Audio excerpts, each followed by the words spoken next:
Ngayon ang ating i-recap ay isang movie na pinamagatang Ilyas, na ipinalabas taong 2024. Ngunit bago ang lahat, please subscribe and click the notification bell upang ma-notify kayo sa aking mga paparating na uploads. Nagsimula ang kwento sa pamamagitan ng pagpapakilala sa isang lalaking nagngangalang Ilyas, na nananatili sa kanyang simpleng apartment. Si Ilyas ay dating isa sa nangungunang mga operatiba ng Special Forces sa France. Gayunpaman, sa kanyang huling misyon sa Afghanistan, ang kanyang buong unit ay namatay, na iniwan siya bilang nag-iisang nakaligtas.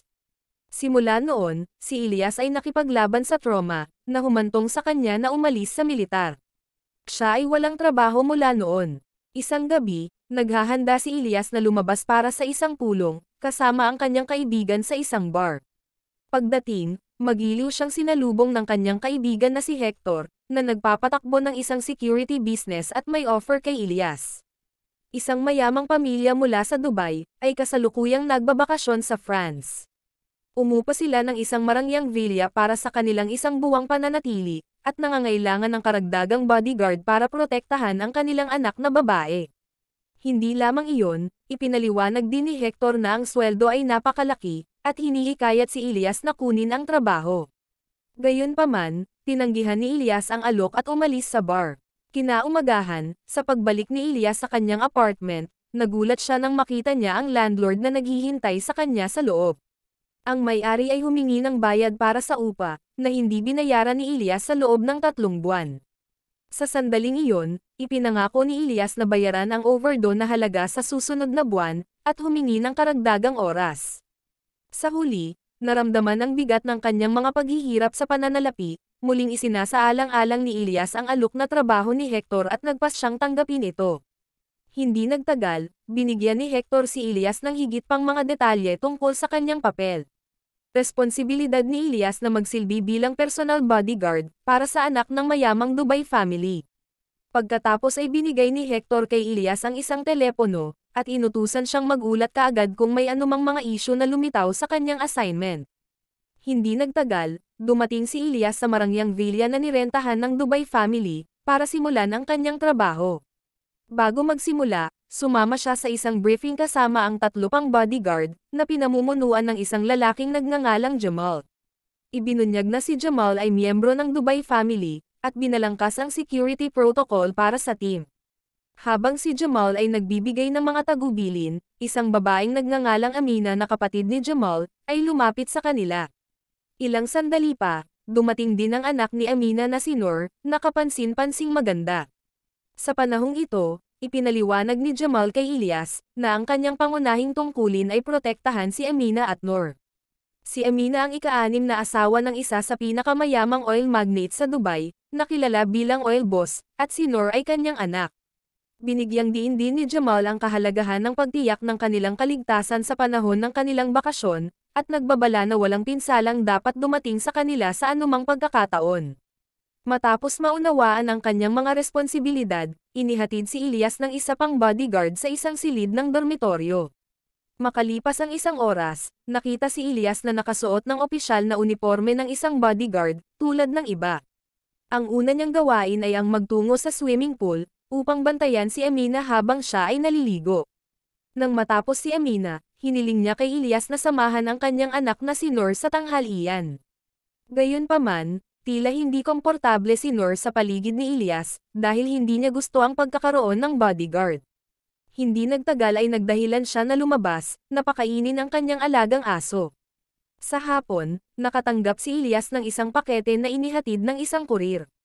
Habang siya ay nasa gate, sinamantala ni Noor ang pagkakataong tumakas sakay ng kanyang bisikleta, na nagtulak kay Ilyas na habulin siya. Sa hindi inaasahang pagkakataon, biglang napahinto si Noor nang harangin siya ng 2 lalaking nakamotorsiklo. Nang maramdaman ang panganib, likas na inabot ni Ilyas ang kanyang sandata, na pinaghihinalaang may masama na intensyon ang mga lalaki. Gayunpaman, tinitigan lamang ng mga lalaki si Noor bago mabilis na umalis. Napansin ni Ilyas na ang isa sa mga lalaki, ay may tato na diamond sa kamay.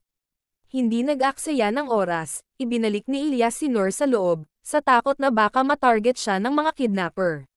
Kasunod ng insidente, tinipon ni Jamal si Ilyas at ang iba pang mga bodyguard. Sa pagpupulong, pinagsabihan ni Jamal si Ilyas, na inakusahan siyang dinala si Noor sa labas para maglaro. Sinubukan ni Ilyas na ipaliwanag na si Noor ay nakatakas ng mag-isa, at hinabol lang niya ito. Gayunpaman, tumanggi si Jamal na maniwala sa kanya, at mahigpit na binalaan si Ilyas na wag nang isama si Noor sa labas. Nang gabing iyon, nadatnan ni Ilyas si Noor na nakamasid sa mga bituin gamit ang kanyang teleskopyo. Sa isang punto, iminungkahi ni Ilyas na matulog na siya dahil gabi na, ngunit tumanggi si Noor, na ipinaliwanag na hindi pa siya nakakakuha ng magandang larawan ng mga bituin. Humingi si Noor ng paumanhin sa ginawa niyang gulo kaninang umaga, dahil ang kanyang mga aksyon ay naging dahilan, upang si Ilyas ay pag-alitan ng kanyang tiyuhin. Ibinasura ni Ilyas ang kanyang paghingi ng tawad, sinabing bahagi ito ng kanyang trabaho. Mula sa sandaling iyon, naging mas malapit ang dalawa, nag-uusap tungkol sa mga bituin sa kalangitan sa gabi. Kinabukasan, nakitang nagtatalo sina Amina at Jamal. Nais ni Amina na mamili kasama si Noor katulad ng mga ordinaryong tao, ngunit ipinagbawal ito ni Jamal, iginiit na ito ay masyadong mapanganib dahil sa mga potensyal na banta. Sumali si Noor sa argumento, inakusahan si Jamal na walang puso sa pagtrato sa kanya at sa kanyang ina na parang mga ibon na nakakulong, hindi pinapayagang umalis. Sa sandaling iyon, ipinaliwanag ni Jamal na ang labas ng mundo ay hindi ligtas para sa kanila, ngunit nagpatuloy sina Noor at Amina sa argumento. Sa huli ay pumayag si Jamal na lumabas sila, sa kondisyon na sasamahan sila ni Ilyas. Sa paglalakbay, halatang natuwa si Noor sa mga tanawin sa labas ng bintana ng kotse. Sa kaibuturan niya, ninais niyang mabuhay ng malaya, tulad ng isang ordinaryong tao. Ngunit ang kanyang tiyuhin na si Jamal ay palaging mahigpit sa kanila. Pagkatapos nilang mamili, bumalik sina Noor at Amina sa sasakyan. Kasabay nito, hindi nag-aksaya ng oras si Ilyas sa pagmaneho sa kanila pauwi, na nag-alala tungkol sa posibleng panganib. Sa pagbabalik, ang kotse ay natigil sa isang matagal na stoplight. Habang naghihintay, napansin ni Ilyas ang isang motorsiklo na huminto sa tabi ng kanilang sasakyan. Ang rider ay may kaparehong tato na diamond, gaya ng lalaking nakatitig kay Noor noong nakaraang araw. Nang makaramdam ng panganib, agad na nagmaneho si Ilyas, na humantong sa isang mabilis na habulan. Sa panahon ng paghahabol, hindi sinadyang sinabi ni Amina na sila ay natagpuan.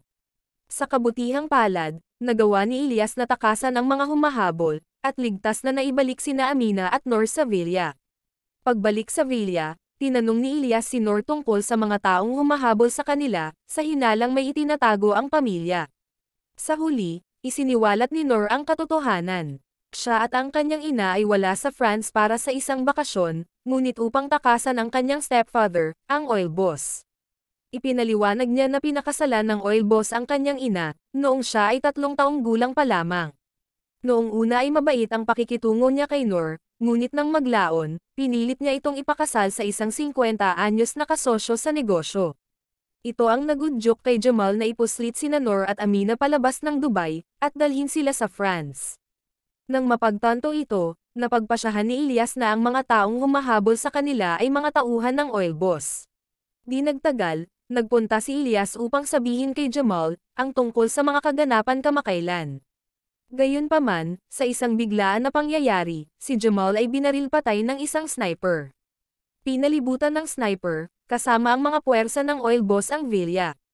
Nagkaroon ng kaguluhan, nang salakayin ng mga umaatake ang villa, at nakipag-away sa mga bodyguards. Sa gitna ng kaguluhan, nakita ni Ilyas ang aso ni Noor na umaatake sa isa sa mga nanghihimasok. Dahil sa galit, lumaban si Ilyas, at isa-isang pinabagsak ang mga kalaban, habang umaakyat sila sa itaas na palapag. Sa kalaunan ay natagpuan ni Ilyas si Amina, na nagtatago sa isang aparador. Nakiusap si Amina na iligtas si Noor, na kinaladkad patungo sa pool. Dahil dito, mabilis na pinasakay ni Ilyas si Amina sa sasakyan, bago sumugod sa pool para iligtas si Noor. Pagdating ay nadatnan ni Ilyas si Noor na binusalan ng bibig, at handa ng kunin ng mga tauhan ng oil boss. Gamit ang kanyang lakas at katumpakan, pinatay ni Ilyas ang mga umatake, at matagumpay na nakatakas kasama sina Amina at Noor. Sa pagtakas, si Ilyas ay hinabol ng isang itim na kotse. Gayunpaman, nagawa niyang nalampasan ang sasakyan at naiwasan ang mga umaatake. Mabilis niyang iniwan ang kanyang sasakyan sa isang pampublikong parking lot, at isinakay sina Amina at Noor sa isang bus, upang maiwasan na masundan. Nang maglaon, nakarating sila sa isang lugar at naghanap ng kanlungan, sa tahanan ng isang babaeng nagngangalang Megan. Lumitaw na si Megan ay kinakapatid ni Ilyas, at tinanggap niya sila sa kanyang tahanan ng walang pag-aalinlangan. Habang sila ay nanirahan, ginagamot ng kaibigan ni Megan ang mga sugat ni Ilyas. Kasabay nito, nilapitan ni Amina si Megan at iniabot sa kanya ang 2 pambihirang diamond, bilang pasasalamat sa pag-alok sa kanila ng tirahan. Tinanggap ni Megan ang regalo, na kinikilala ang kabigatan ng kanilang sitwasyon. Kinaumagahan, si Ilyas ay biglang pinuntahan ni Megan, na halatang galit na galit. Kinaladkad siya nito sa sala, at ipinakita sa kanya ang isang news broadcast sa TV. Inakusahan sa ulat si Ilyas na isang takas, na nagsasabing siya ang pumatay kay Jamal at sa kanyang mga bodyguard, bago dinukot sina Amina at Noor. Inilarawan din sa ulat sina Amina at Noor, bilang asawa at anak ng oil boss mula sa Dubai. Napagtanto ni Ilyas na inayos ang sitwasyon, nagpa siya na harapin si Hector, ang taong orihinal na nag-alok sa kanya ng trabaho. Pagdating ni Ilyas sa kinaroroonan ni Hector ay agad niya itong inatake, sa paniniwalang si Hector ang nagtaksil sa kanya. Gayunpaman, nanumpa si Hector na wala siyang alam sa setup, at nabigla rin siya sa balita. Sa isang punto, kahit si Hector ay naghinala na may kinalaman si Ilyas sa krimen. Naghinala si Hector na maaaring totoo ang mga ulat, ngunit kinumbinsi siya ni Ilyas na setup ang lahat ng pangyayari. Upang matuklasan ang katotohanan, iminungkahi ni Hector na bisitahin nila ang villa kung saan nangyari ang pag-atake, at suriin ang CCTV footage. Sa pagdating sa villa, si Ilyas ay natigilan nang makitang ang villa ay ganap na malinis at maayos, at walang anumang ebidensya ng labanan na naganap. Lumitaw ang eksena na parang walang nangyari.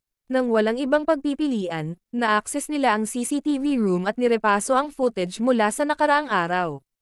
Gayunpaman, ipinakita sa video na pinatay ni Ilyas ang mga bodyguard ni Jamal, at dinukot sina Amina at Noor. Sa sandaling iyon, mariing itinanggi ni Ilyas ang footage, iginiit na mayroong isang pangkat ng mga hitmen na sumalakay sa villa, at siya ay nakipaglaban upang protektahan ang mag-ina. Si Hector na pinaghihinalaan na ang footage ay pinakialaman, sinubukan niyang i-hack ang mga recording. Matapos ang ilang pagsisikap, nagawa niyang natuklasan ang isang maliit na piraso ng hindi na bagong footage, na nagpakita ng pag-atake ng aso ni Noor sa isa sa mga nanghihimasok. Nang ihinto niya ang video, naging malinaw na ang umatake sa mga bodyguard ay hindi si Ilyas. Napagtanto na ang footage ay ginalaw at inayos, naniwala si Hector na inosente si Ilyas. Bago umalis, naalala ni Hector na si Durante na isa niyang kasamahan, ang nagrekomenda kay Ilyas para sa trabaho. Dahil sa hinala ng pagkakasangkot ni Durante, mabilis silang pumunta sa kanyang tirahan. Pagdating ay inusisa agad ni Ilyas si Durante, hiniling na malaman kung siya ang nasa likod ng pagmamanipula ng CCTV footage. Noong una, itinanggi ni Durante ang lahat, ngunit sa huli ay umamin siya, sa ilalim ng panggigipit at mga banta ni Ilyas.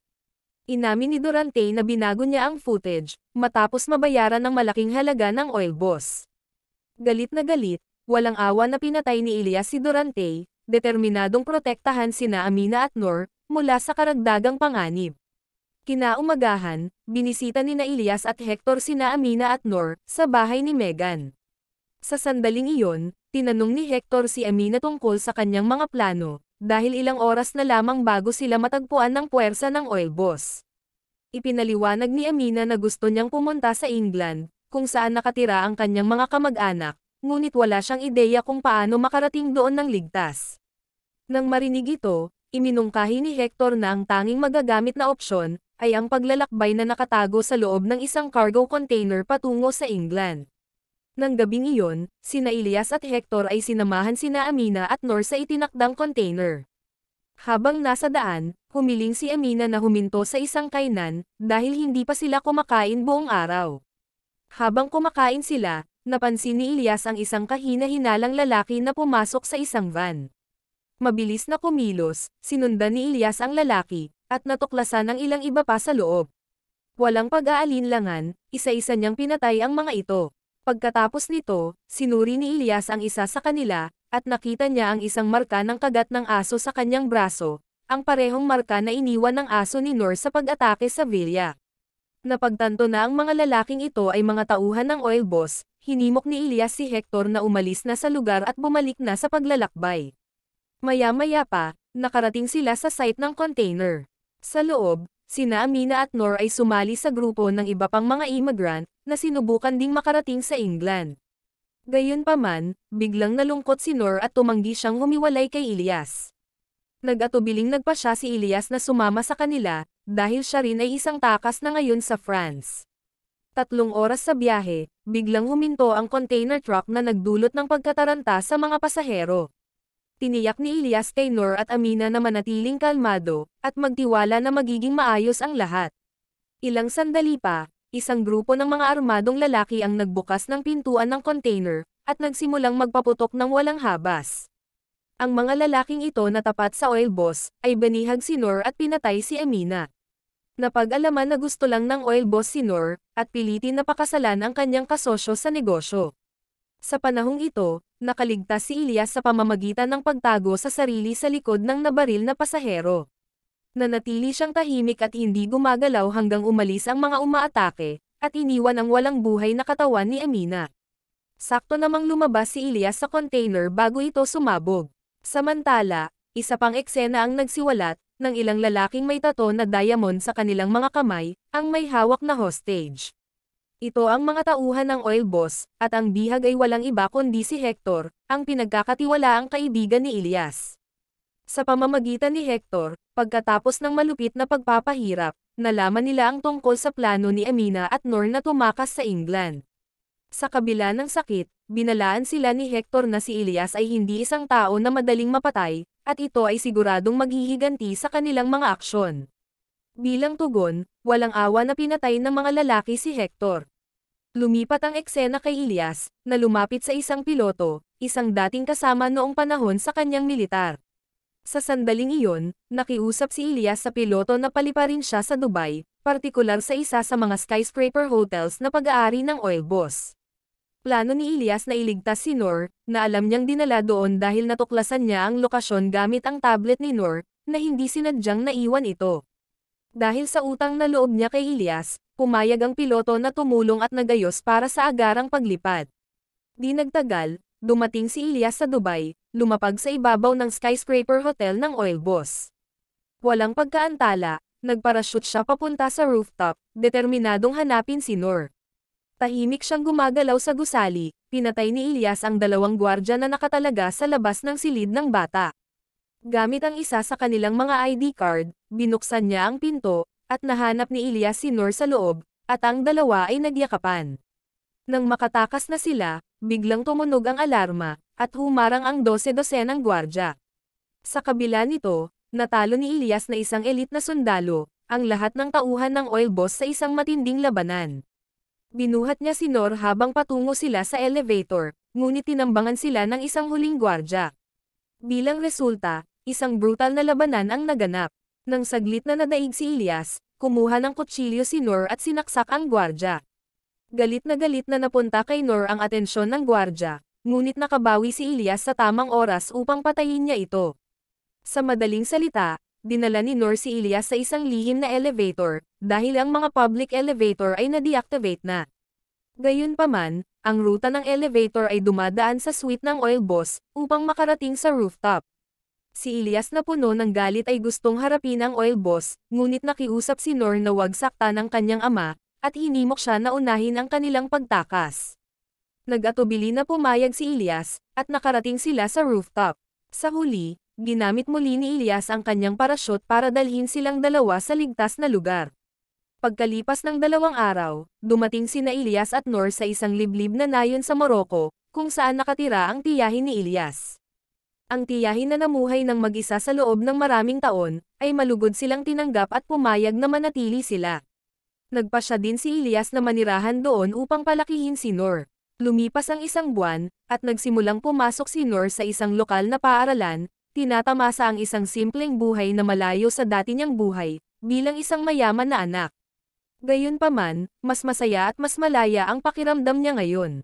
Kasabay nito, inaangkin ni Ilyas si Noor na parang sarili niyang anak, at nangakong lagi niya itong protektahan.